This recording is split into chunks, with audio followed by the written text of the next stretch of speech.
This is Chatter. I'm Kevin Frazier. This week, Professor Sandy Levinson on amending, revising, and improving the U.S. Constitution.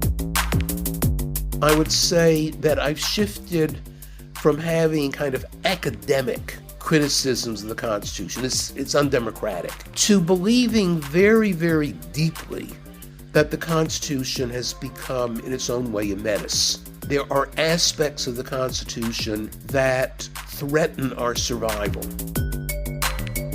What makes lawyering very strange as a profession is that you are not obliged to believe your own arguments. And in fact, you are obliged to make arguments that you don't believe, so long as they're not frivolous. I think politics really is a lot like sausage. The outputs are more important than the inputs.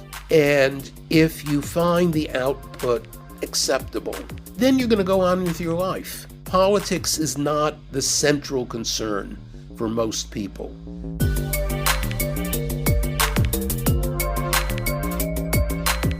Well, Sandy Levinson, thank you so much for joining Chatter.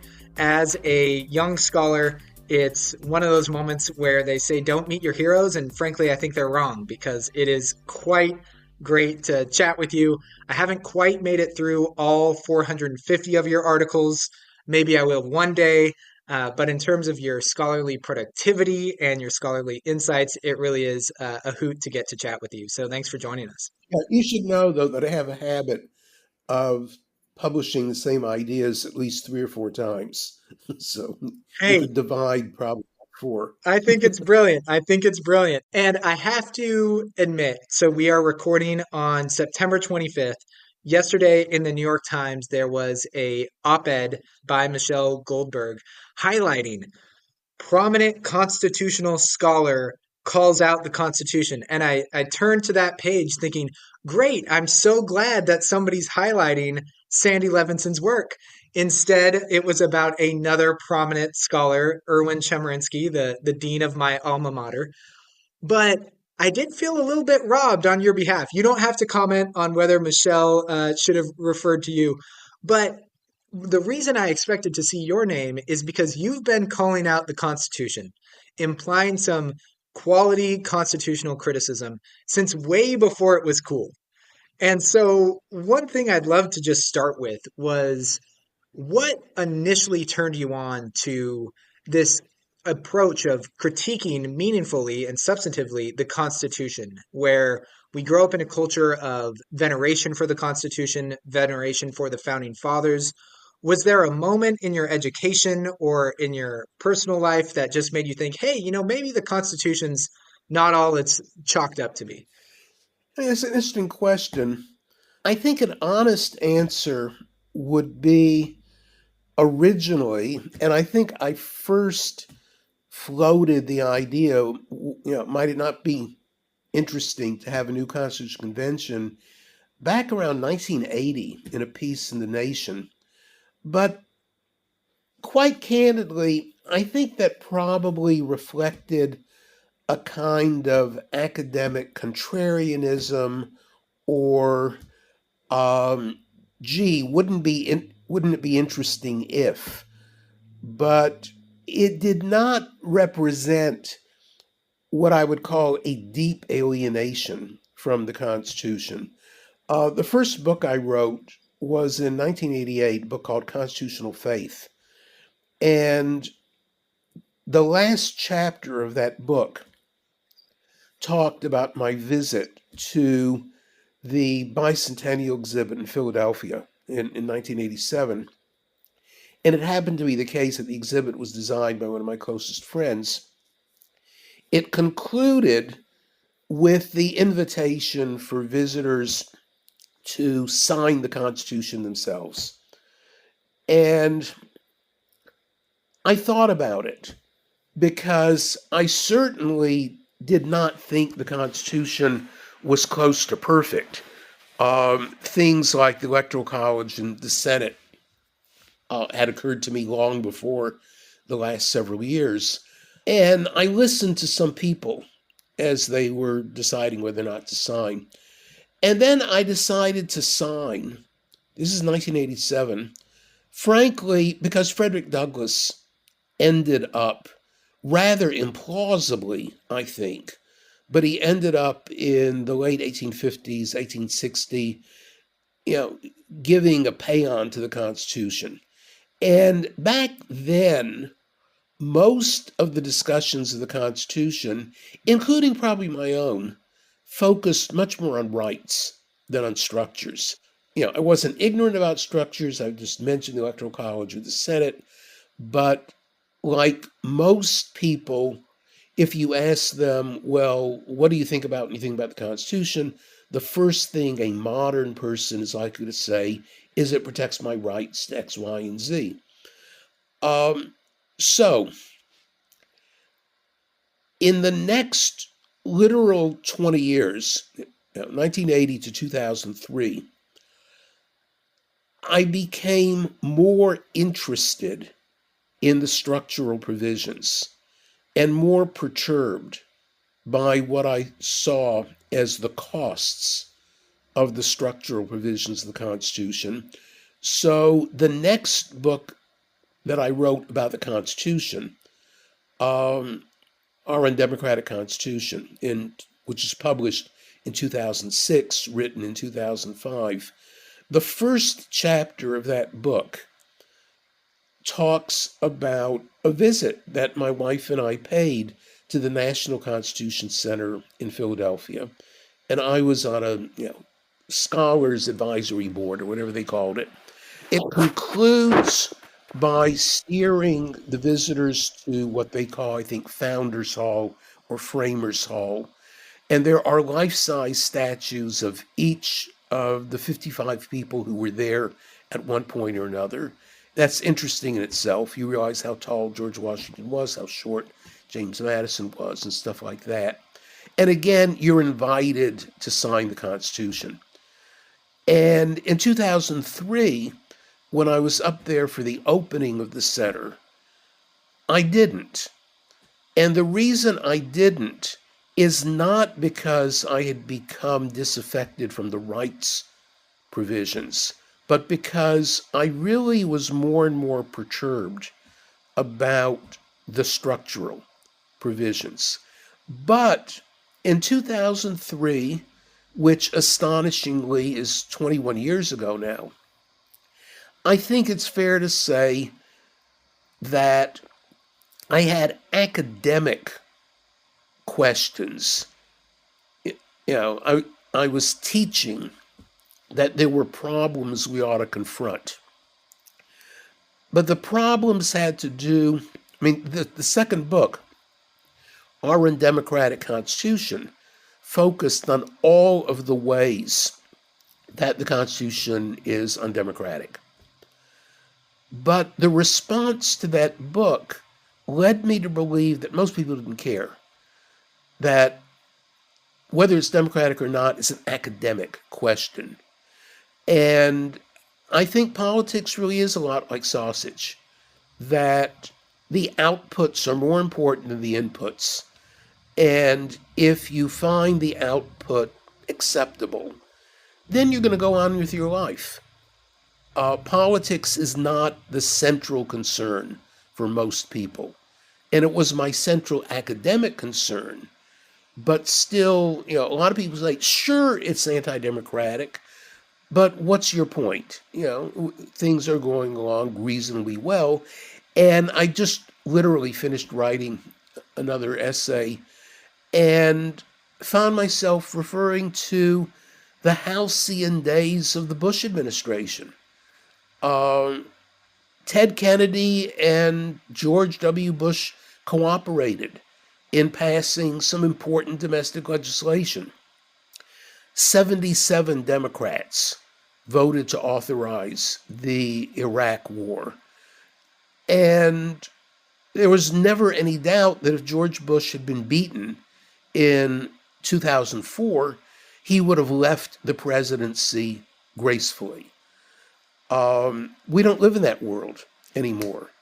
And so in the last 20 years, rather than the last 40 years, I would say that I've shifted from having kind of academic criticisms of the Constitution. It's undemocratic, this, that, and the other, to believing very, very deeply that the Constitution has become, in its own way, a menace, and that there are aspects of the Constitution that, along with a whole bunch of other things, threaten our survival. I will say, with regard to Michelle Goldberg's column, I would be dishonest if I didn't admit to having some of the same reflections that you described. But it's also true that, and I can call her Michelle because I know her slightly, her very first column in the Times, which I think is now about 8 or 9 years ago, actually mentioned me and, gave some very appreciated publicity to my ideas. And in some ways, from a very personal perspective, of course, I would have loved to have gotten a shout out. But I was really quite exhilarated by the column. That is the column a couple of days ago, because I have felt in what I've written over the last decade or so a great deal of frustration in getting from 0 to 1, where 0 is no attention by any recognized political leader or any of the higher pundit class. Now, in fact, Michelle did, mention me 7, 8 years ago, however, whenever she started the Times. But, she's gone on to lots of other things. And the major pundits, some of whom I know and respect a great deal, just don't want to talk about constitutional reform.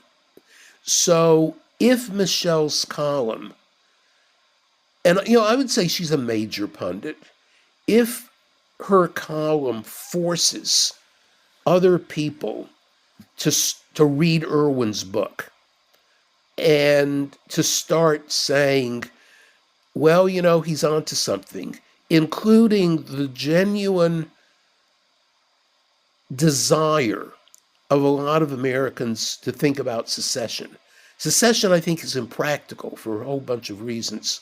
But there have been a bunch of books published in the last 4 or 5 years across the political spectrum about secession. So I'll be very, very interested to see if Michelle and Jamil Bowie, also at the Times, he's the other pundit who actually talks on occasion about constitutional reform. But as you may know, if you're familiar with any of my recent stuff, there's the Steve Levitsky and Dan Ziblatt book from several years ago, How Democracies Die. And I reviewed the book generally quite favorably, but said it doesn't really wrestle with constitutional design, particularly in the United States. It's much more about political culture. That was also true of the book by Tom Mann and Norm Ornstein back in 2012, for God's sake. It's even worse than it looks, which painted a very, very dour picture of where we were. But maybe it's because they're inside the Beltway. Ornstein is at American Enterprise Institute. Mann is at Brookings Institution. I don't think either has retired. And, it was really a very critical book, but the idea of constitutional reform didn't occur to them. And that is what is so frustrating. In fact, I was at a conference in Madison, Wisconsin last weekend, and I titled my presentation, which will be published in the Wisconsin Law Review, Confessions of a Cantankerous Crank. And it's, I'm fairly serious with the title, maybe because of my age. I have become more of a crank about the need to think about constitutional reform because nobody in the leadership political class is really willing to address it. And we can literally count on half the fingers of one hand the number of pundits who have written anything at all about it. So that's a long answer. It's a fantastic answer, and it's given us plenty of things to pull on. But I think the through line of many of your remarks and your stories is this notion of a personal relationship with the Constitution that every American has in some way, shape, or form. Some engagement with either the text itself, its embodiment, its enactment, its enforcement, as well as just the idea of the Constitution. And I think your insights back from 1988 in your first book, Constitutional Faith, really bring that to the fore, viewing the Constitution as a sort of religious document from the perspective of many Americans. And obviously, that was at the height of a lot of religious fervor, a lot of religious conversations back in the late 1980s. And I wonder how you've seen the personal relationship of Americans to the Constitution change over time, with maybe a specific focus on whether we've become, for lack of a better phrase, sort of Jack Catholics. We don't really attend, we don't pay due deference to the Constitution, but we just have this lofty notion of it's good and let's lean on it and move forward without tithing, without showing up to Mass on Sunday. What does that relationship to the Constitution look like now? It's an excellent question. The honest answer is that I'm not enough of an empirical political scientist to offer any confident answer to how do people en masse think about the Constitution. I can report, though, this is, sheer anecdotal evidence. But I'm giving a course this semester at the Harvard Law School on constitutional reform. It's a so-called reading course. There are, I think, 13, 14 students in it. Yesterday's assignment was a book that my wife and I wrote together called Fault Lines in the Constitution. And it's kind of, interesting or odd that I assigned it because if you actually look at the book, you realize it was written for teenagers. And in fact, it's been much more successful than anything else I've ever written because a number of high school teachers are using it. In fact, some junior college teachers are using it. And I have unashamedly, unabashedly assigned it at the Harvard and Yale law schools because what's unique about the book, other than that, thanks to my wife, who really is a prize-winning children's author, not only is it very accessible, but also it's one of the very, very few books about the Constitution that focuses by and large on structural issues. And one of the chapters toward the end of the book grades the Constitution. My wife had been a teacher for many years. So the question is, what do we want out of a Constitution? Look at the preamble. If the preamble sets out the goals, you have a math course. By the end of the year, you ought to know your multiplication tables or your this, that, or the other. So we can grade you at the end of the year by giving you a test. So we have this chapter in which we grade the Constitution, and we don't give it a very high grade. So I asked the students yesterday to write up their own grade for the Constitution. And I will have to say, thanks to the students, not to me, I think it was probably the best single class I can ever recall having because the students really did engage with one another. And there was a particularly interesting engagement about the Constitution and a more perfect union. One of the students gave it a D+, by saying, look, how can you ignore the fact that we killed 700,000 people between 1861 and 1865 over slavery and because of the Constitution? That in itself is enough, if not to flunk the Constitution, then certainly to give it nothing higher than a D plus. At least two other students said, well, we are such a, pick your favorite word.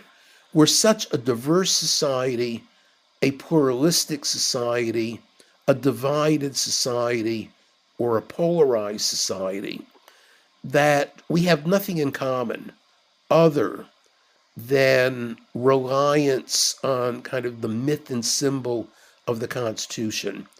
And that's really what's important about the Constitution. It's not that people necessarily know everything that's in it. Nobody knows. Even, you know,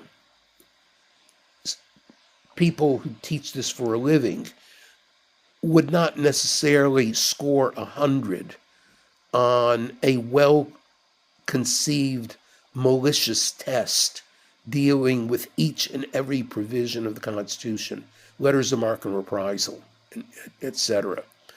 But a couple of the students said, in essence, that's not really important. What's important is that it's a symbol of what unites us as Americans, and the Constitution really has done that. I don't know what the data would show. All I can report with confidence really is my own increasingly dejected feeling. I think Erwin Chemerinsky's book is very, very important culturally because Erwin, whom I know reasonably well, is a very thoughtful liberal, but in terms of his politics, one would describe him as a thoughtful moderate. He's not a bomb thrower. And a number of his previous books have been built around faith in the good old Constitution, criticism of the Supreme Court for not enforcing the Constitution the way it ought to be enforced. I mean, this is, if you really focus on rights debates, you can criticize the Supreme Court's decisions on abortion, on guns, and the like. But then your answer is appoint a few Supreme Court judges with better views, and the sun will come out tomorrow. Whereas this new book, or the latest book just published last year by Levitsky and Ziblatt called Tyranny of the Minority, is much, much more worried about our political future and no longer puts any great faith in the Supreme Court as a potential savior if only we had better judges. If you are concerned about climate change, if you are concerned about the housing shortage, if you are concerned about immigration as a problem, if you're concerned about the national debt, wherever you are on the ideological spectrum, the odds are overwhelming that you don't have any great confidence in Congress as being able to confront what you consider the most important problems. And it's just beside the point to go to court. That the court has done a great deal of mischief with regard to the possibility of certain climate possibilities with the so-called major questions doctrine, which I can go into if you want to, but it's an esoteric law professor's point. But if they were completely welcoming to any and all legislation, capaciously interpreted, you'd still have to get the legislation. The Supreme Court can't write a 1,000-page climate bill. The Supreme Court can't write an acceptable health policy or housing policy, etc. And law professors in particular have a vested interest in overestimating the importance of the Supreme Court. One doesn't have to trivialize the Supreme Court in order to say that it's just false to say that the Supreme Court is the most important decision maker in society. That,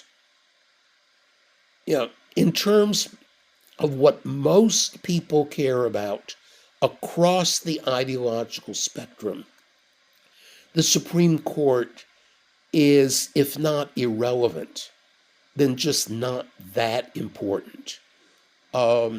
Abortion is probably the most important counterexample. There, the court turns out to be very, very important.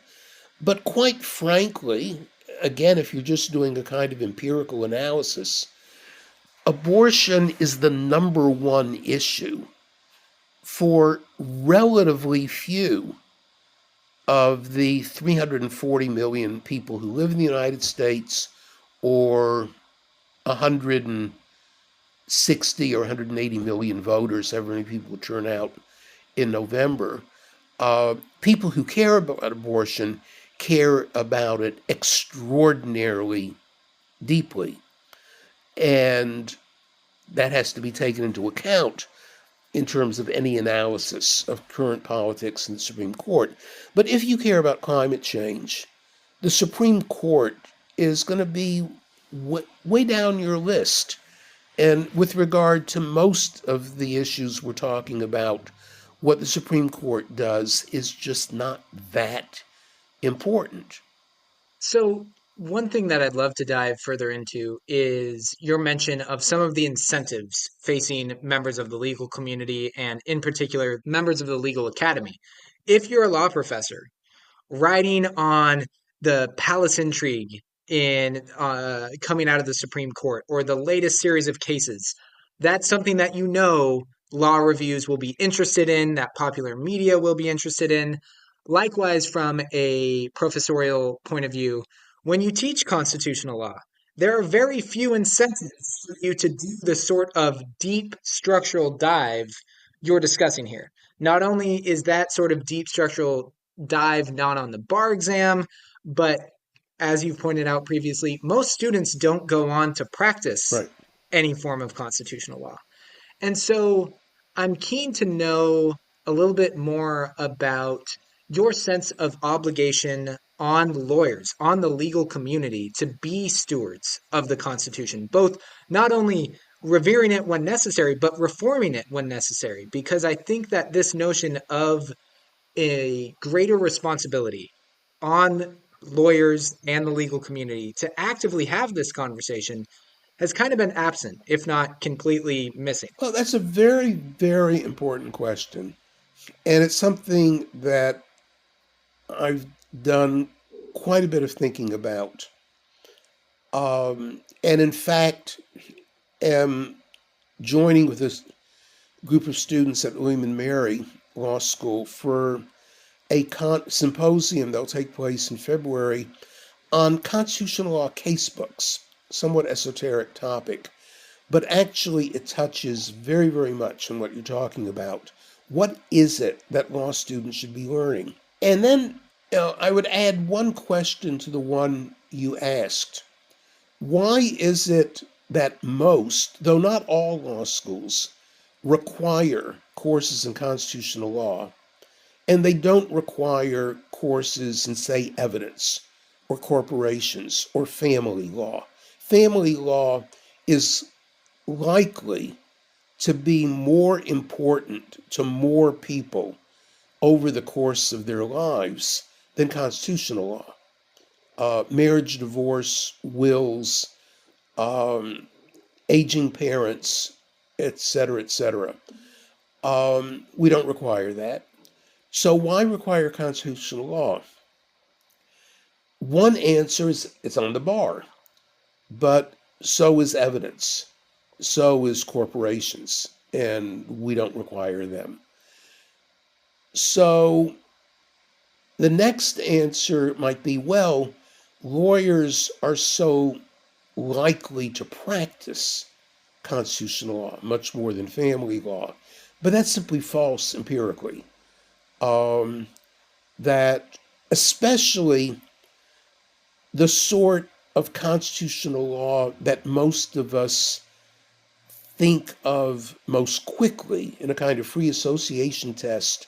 Okay, what are constitutional law cases? Affirmative action, guns, abortion, free speech. Very, very few lawyers are going to have any of those cases in their entire career. If you want to talk about the part of constitutional law that might arise in practice, well, if you're a criminal lawyer, you're going to have to know a lot of constitutional criminal procedure, which, ironically or not, we don't require students to take. And it's not part of the canon of an introduction to constitutional law. Or if you're working for corporations, you might find yourself litigating in a somewhat esoteric but not unimportant area called the Dormant Commerce Clause. That is, to what extent can states regulate matters that affect interstate commerce? Again, as it happens, if you look at case books, if you look at syllabi, you find that fewer and fewer people spend any time in this. We want to spend time on abortion, guns, affirmative action, etc. And further, we don't spend any time on what is not litigated because constitutional law courses focus almost exclusively on the work product of the U.S. Supreme Court. So, not surprisingly, there are no cases testing whether it is legitimate that Wyoming and California each gets 2 senators. If you were to litigate it, you'd be thrown out of court because the judge would say, what part of 2 do you not understand? The Constitution very specifically says each state gets 2 senators. James Madison called this an evil. He then went on to say it was a necessary evil or a lesser evil because it was one of those compromises necessary to get the Constitution, which is correct. But this is also true of slavery. And nobody says, well, because it was a necessary compromise in 1787, therefore we should honor it. No, we killed 750,000 people in order to get rid of it. So why do we teach constitutional law? What ought to be in our syllabi? I would say that the point of a constitutional law course should be citizenship training, a very high-level form of civic education.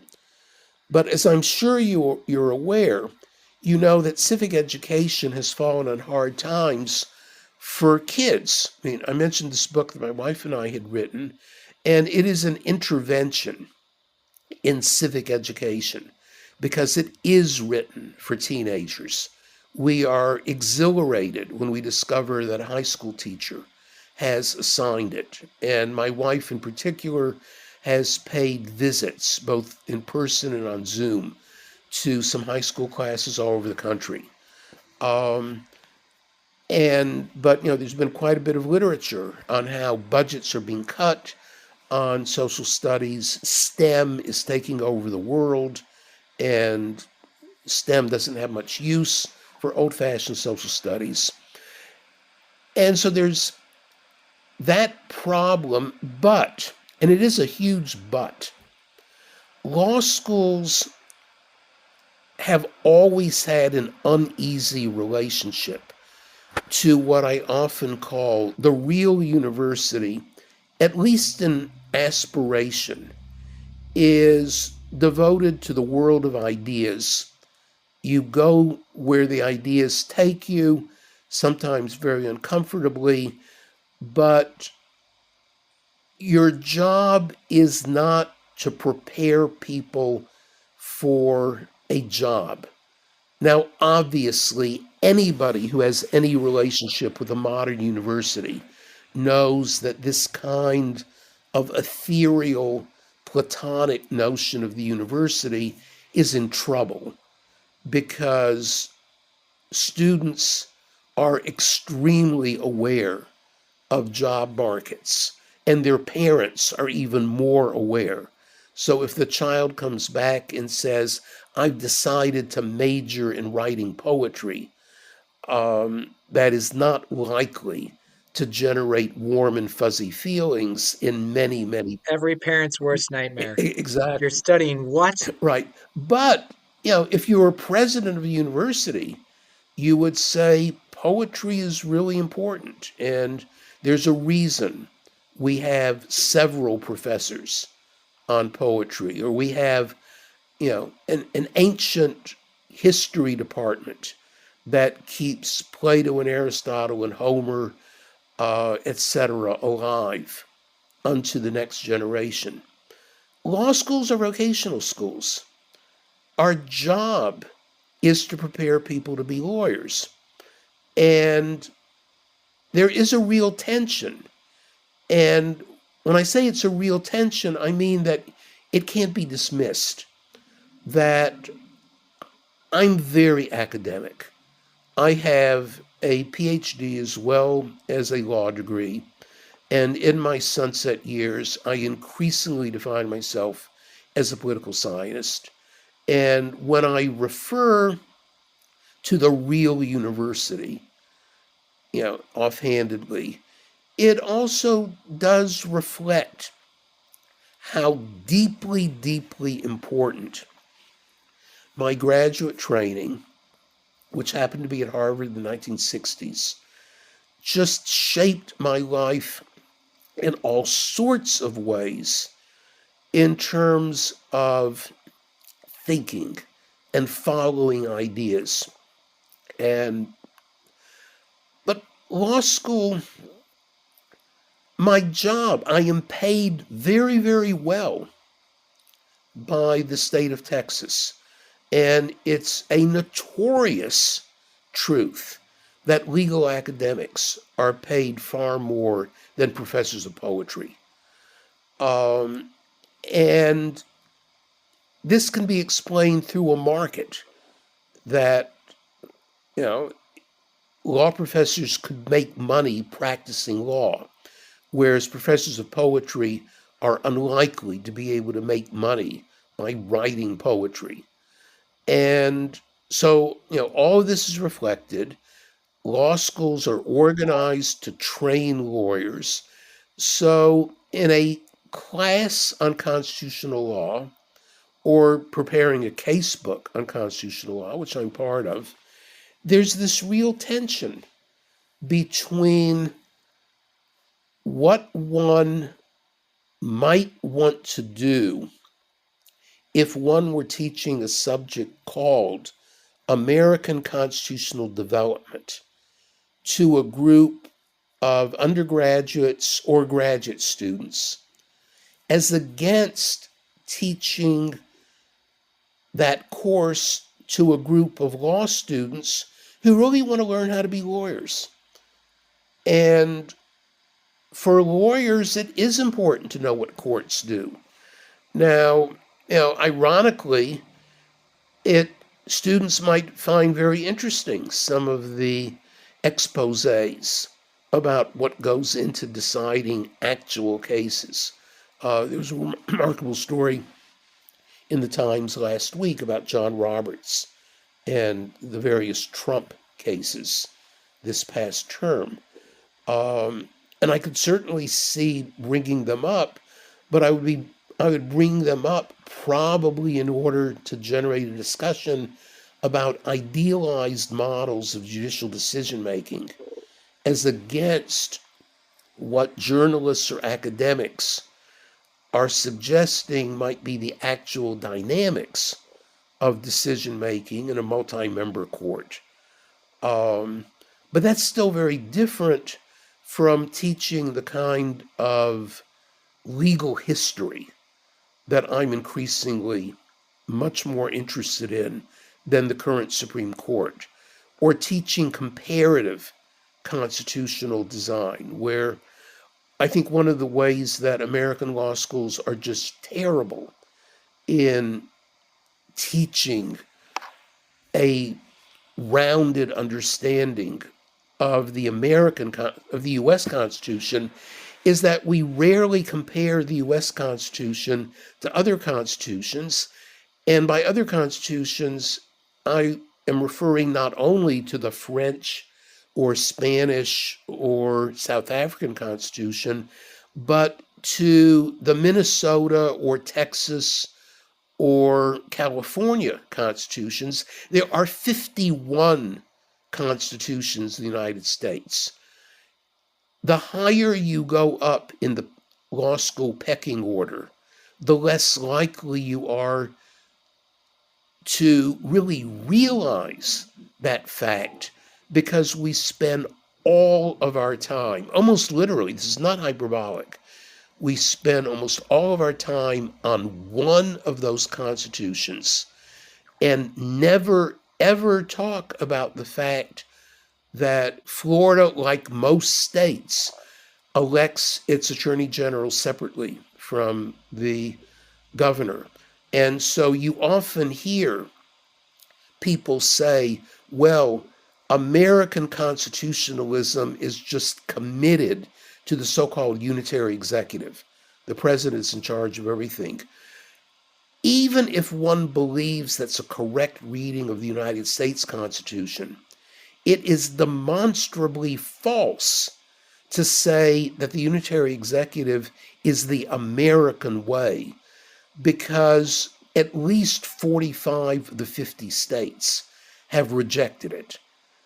And students ought to be aware of that, and they ought to talk about that. That, again, I will refer to the book that my wife and I wrote. It is very comparative, but the primary comparisons are to states, although we do have national comparisons as well. My aspiration is to get students, high school students, arguing with one another as vigorously as, should hate speech be protected? Should the United States nationally adopt the same kind of veto system that most states have, where governors can engage in the line item veto? Or is it wise to give the president the extent of the power to pardon whomever he or she wishes to? A lot of governors don't have that same. Would we at the national level be better off if we were like Wisconsin or California and able to have recall elections for governors? It failed in Wisconsin, it succeeded in California. What do we think of the fact that most judges in the United States are elected? They're not appointed. These are eminently worth arguing about, but they just never come up in most courses on constitutional law, because we fixate on one of them and then assume that that's just the American way of organizing the state. And as I say, it's demonstrably false. As someone who's clerked on a state Supreme Court, I clerked for Chief Justice Mike McGrath on the Montana Supreme Court, which, as I'm sure you know, is among the youngest state constitutions. 1972, yep. 1972, 100 Montanans average Joes and Janes getting together to create a new constitution, the relationship you see among Montanans, for example, with this state constitution that's been freed from some of the constitutional debt of a constitution formed in the 1800s or even earlier, you just see this change in dynamic and appreciation between the average Montanan and the Constitution itself. And the fact that most law schools don't make space for even the reading of their state constitution is just such a failure because it also prevents us from realizing that in some cases, yes, states have gone too far in trying to just amend the heck out of those constitutions such that they're amalgamations of chaotic provisions. But we do need to have that sort of conversation about how do we see alternative mechanisms to making sure our core Republican principles, this is lowercase r, Republican principles, are updated for modern times. And we can see that and study that at the state level. I mean, it's a great, great example. Montana, actually, it's not the newest constitution. I think that Rhode Island is the newest constitution. But Montana illustrates several things. First of all, like most states in the country, it has not only amended its constitution, but replaced it. And there have been 235 state constitutional conventions, or at least 235, over our history.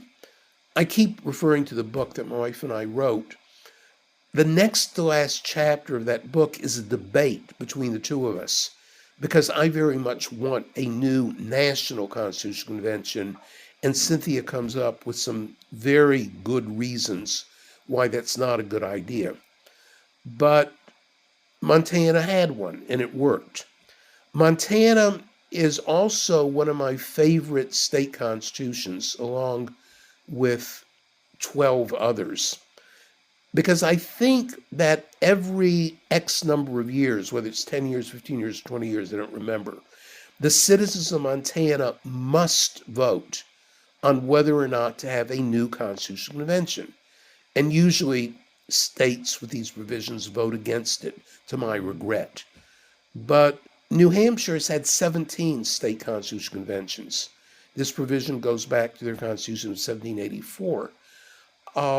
I very, very much wish that that were in the national constitution.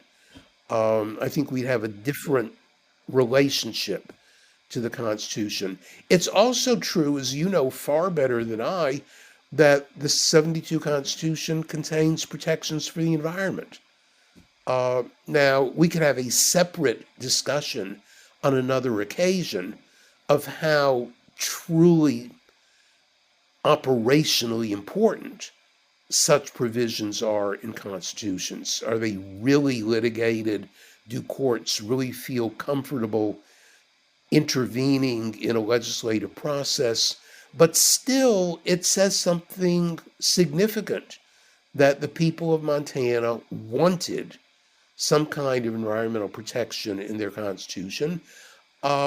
Massachusetts has an environmental provision in its constitution that got through an amendment. The Ecuadorian constitution, which is rather new, is world famous because it includes some rather extravagant protections for the environment, which may or may not turn out to be operationally important.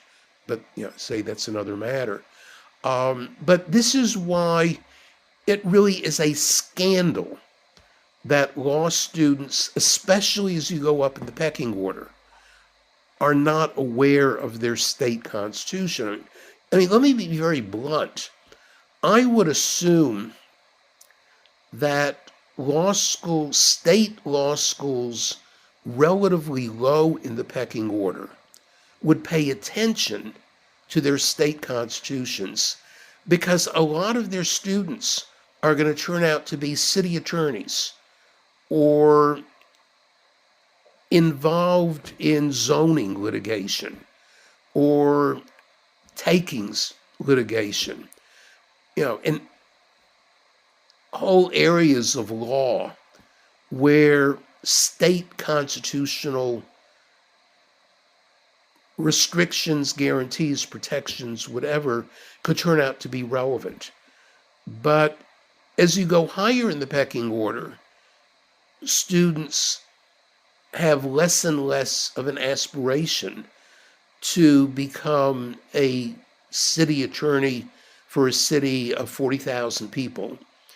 And they get socialized into a kind of national perspective, which means let's talk only about the US Constitution and just forget that Montana or Texas has a constitution.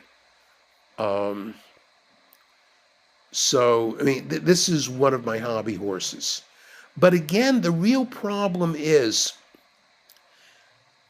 that if you're teaching an introductory course called American Constitutional Law, you have, let us say, 40 classes, 45 classes,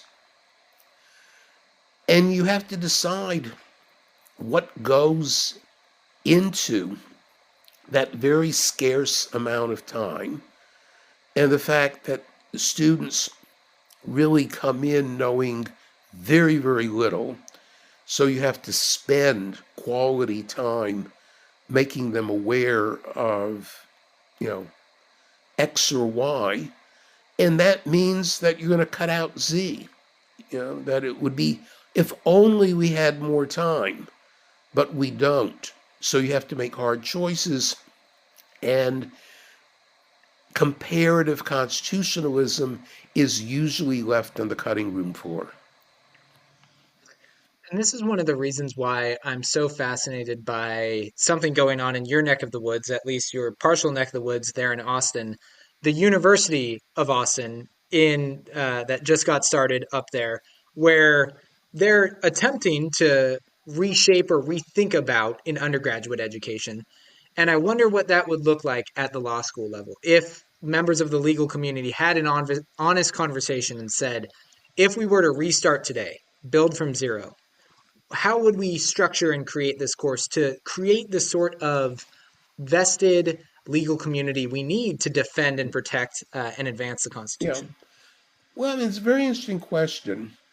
The University of Austin is a conservative reaction to what they perceive of as a liberal um, university milieu.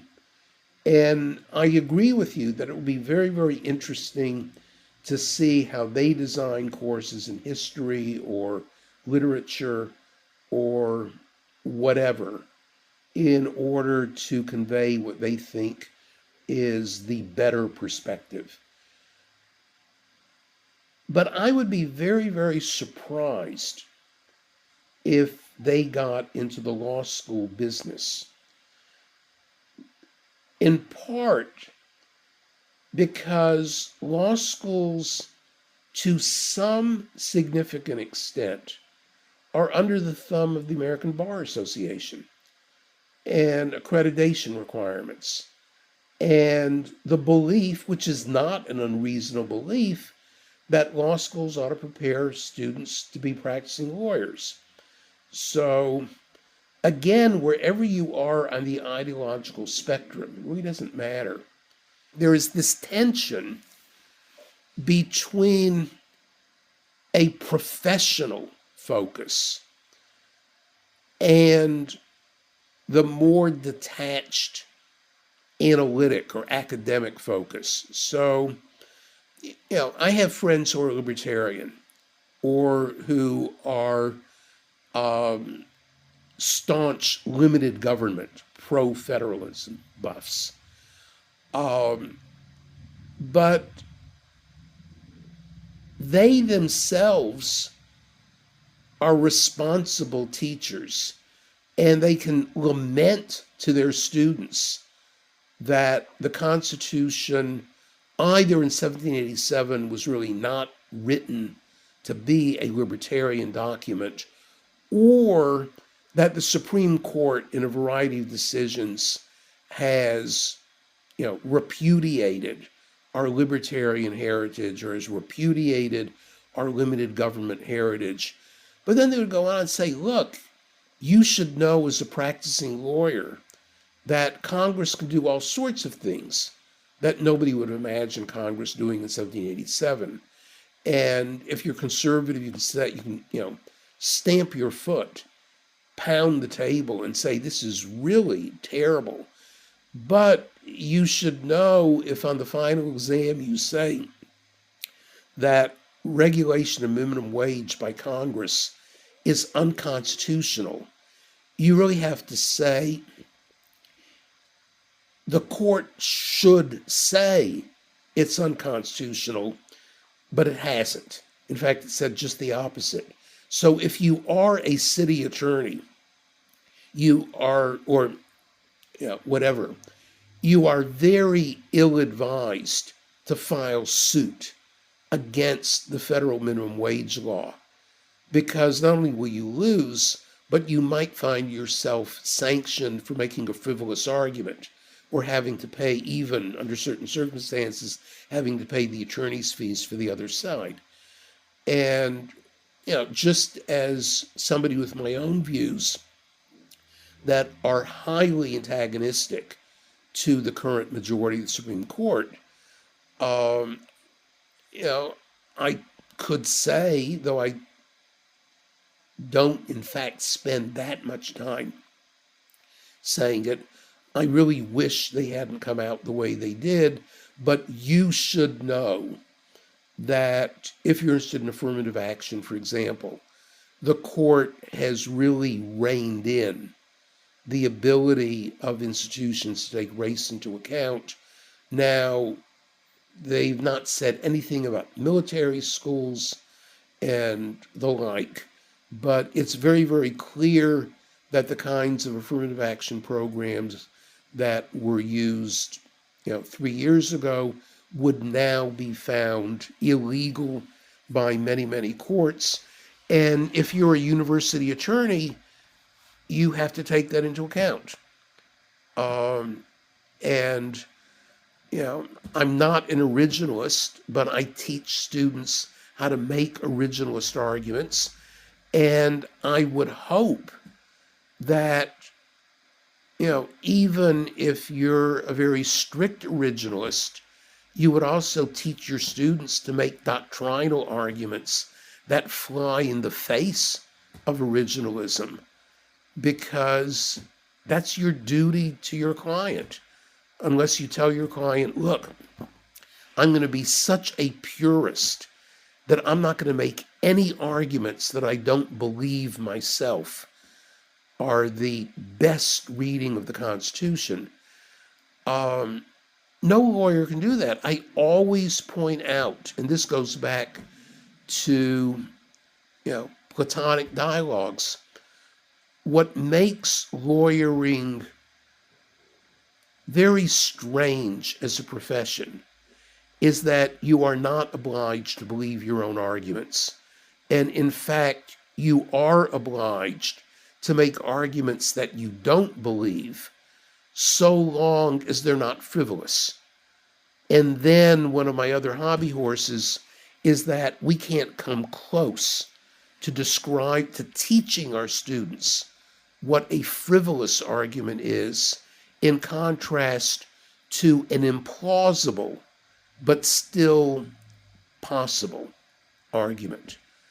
Now, you might say judging is different, that you do have an obligation as a judge to believe your own arguments, but we're not training people to be judges. We're training people to be lawyers. And I also taught professional responsibility for a number of years, by choice, I would say.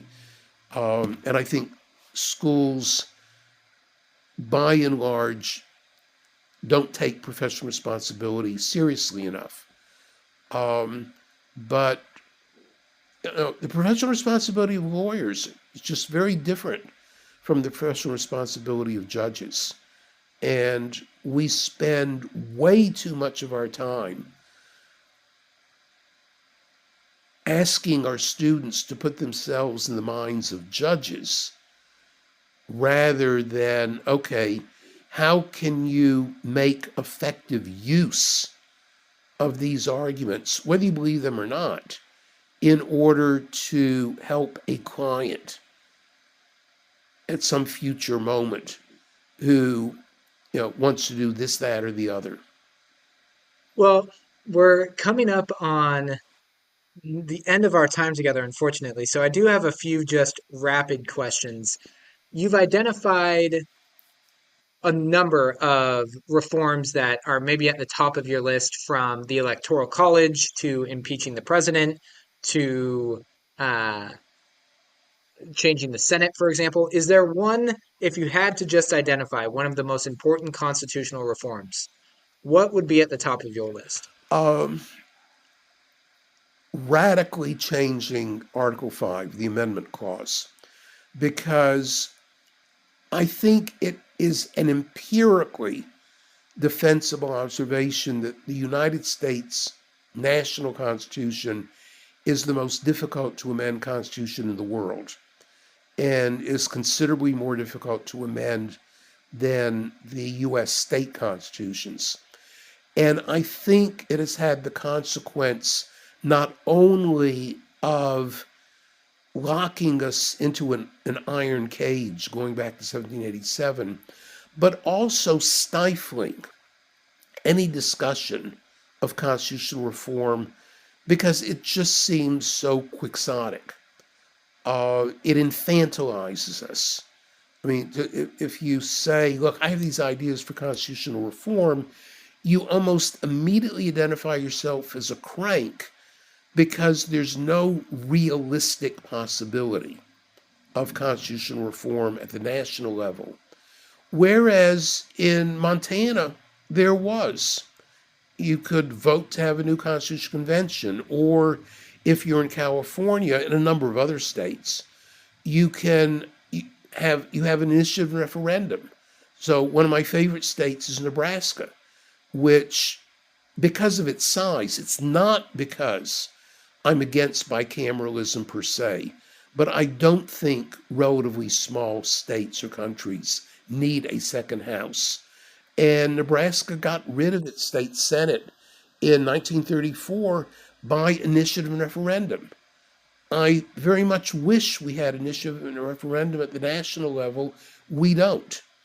And again, I would love to hear students, including seventh graders, not only law students, going back to seventh grade, really debating with one another, would we be better off at the national level if by signing petitions you could force certain issues onto the national agenda to be decided in a nationwide vote?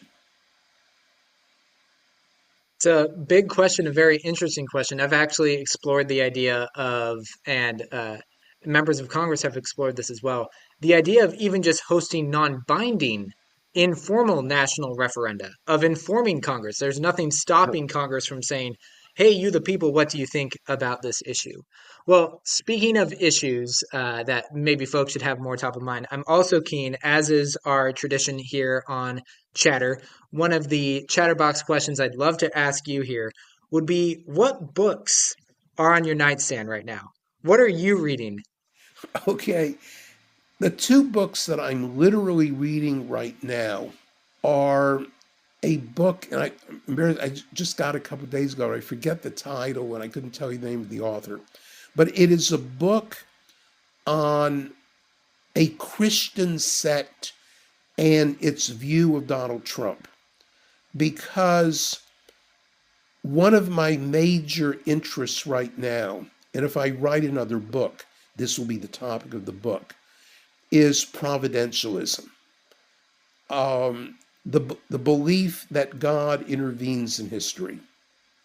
My own view is that there is an unbridgeable chasm between secularists like myself and people who believe in divine providence, which is different in certain ways simply from believing in God.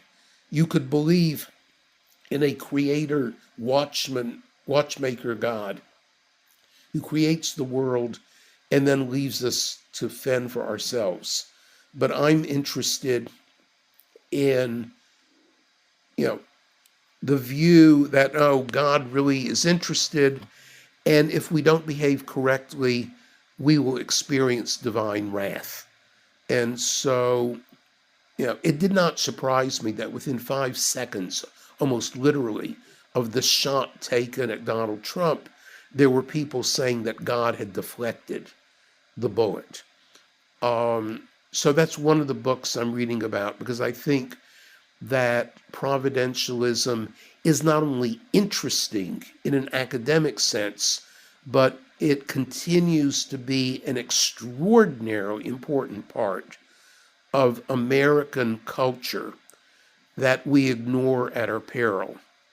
This is linked to the other book that I'm reading right now, Moses Hess's book, written sometime in the 1860s, called Rome and Jerusalem, a foundational text in the theory of Zionism.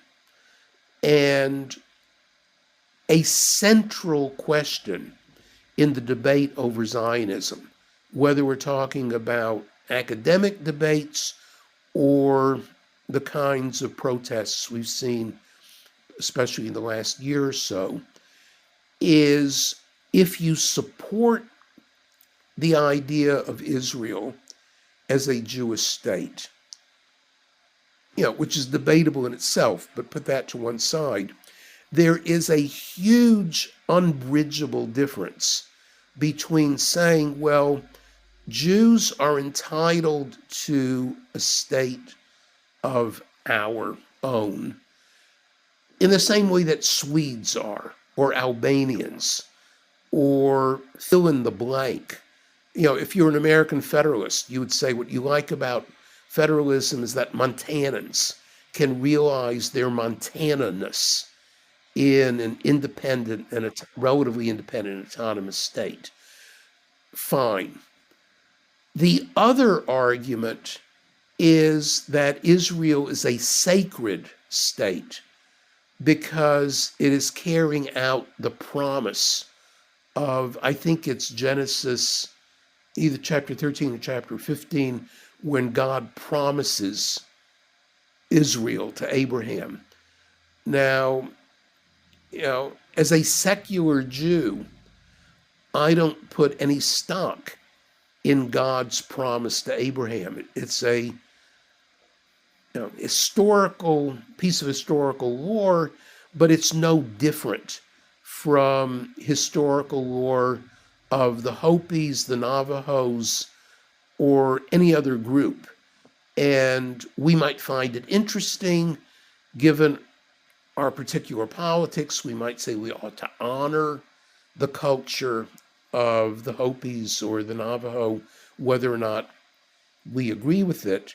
But what most of us wouldn't say is, oh yes, these tales accurately depict some spirit who came out of a volcano or who rose from the ground or who did this, that, or the other in order to do something or other. And so the Moses Hess book is the other. I also have Irwin's book quite literally on my nightstand, but I confess I haven't read it yet, though I will. Well, Sandy, we'll go ahead and let you get to that impressive reading list. Thank you again for joining Chatter. It was such a privilege, and I really enjoyed this conversation.